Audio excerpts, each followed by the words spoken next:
महात्मा गांधी जी కేవలం రాజకీయ స్వాతంత్రమే కాక స్వచ్ఛమైన భారతదేశం మరియు అభివృద్ధిని కూడా ఆకాంక్షించారు. దీనిని స్ఫూర్తిగా తీసుకొని స్వచ్ఛ ఆంధ్రప్రదేశ్ను సాధించి తద్వారా స్వచ్ఛ భారత్ను సాధించే లక్ష్యంతో నేను కృషి చేస్తానని ప్రతిజ్ఞ పూనుతున్నాను. నేను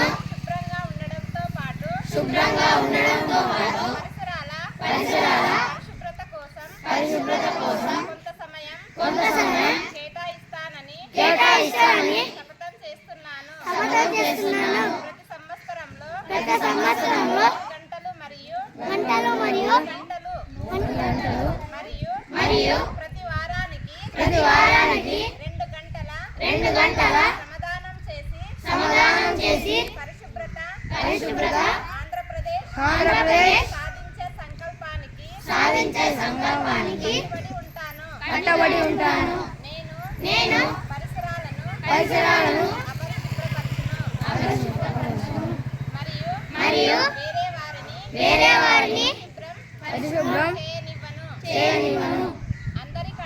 అందరికంటే ముందు నేను నా కుటుంబాన్ని పరిసరాలను కార్యాలయాన్ని శుభ్రంగా ఉంచుతాను. ప్రపంచంలో ఏ దేశంలోనైనా పరిశుభ్రత కనిపిస్తుందంటే దానికి కారణం ఆ దేశ ప్రజలు దాన్ని పరిశుభ్రంగా మరియు ఇతరులను అపరిశుభ్రత చేయనీయక పోవటమే అని నేను నమ్ముతాను. ఈ విషయంలో నేను వీధి వీధికి మరియు గ్రామానికి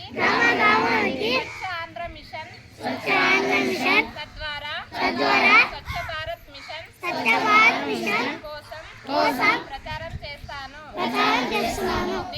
నేను ఈ రోజు నుండి నాతో పాటు 100 మందితో నాలాగా పరిశుభ్రత కోసం 100 గంటల సమయాన్ని కేటాయించేటట్లు చేస్తానని ప్రమాణం చేస్తున్నాను. ఈ రోజు పరిశుభ్రత గురించి నేను వేసిన ఈ ముందడుగు ఆంధ్రప్రదేశ్ రాష్ట్రాన్ని మరియు భారతదేశాన్ని శుభ్రపరచడంలో సహాయం చేస్తుందని నమ్ముతున్నాను. స్వచ్ఛ ఆంధ్ర స్వచ్ఛ భారత్.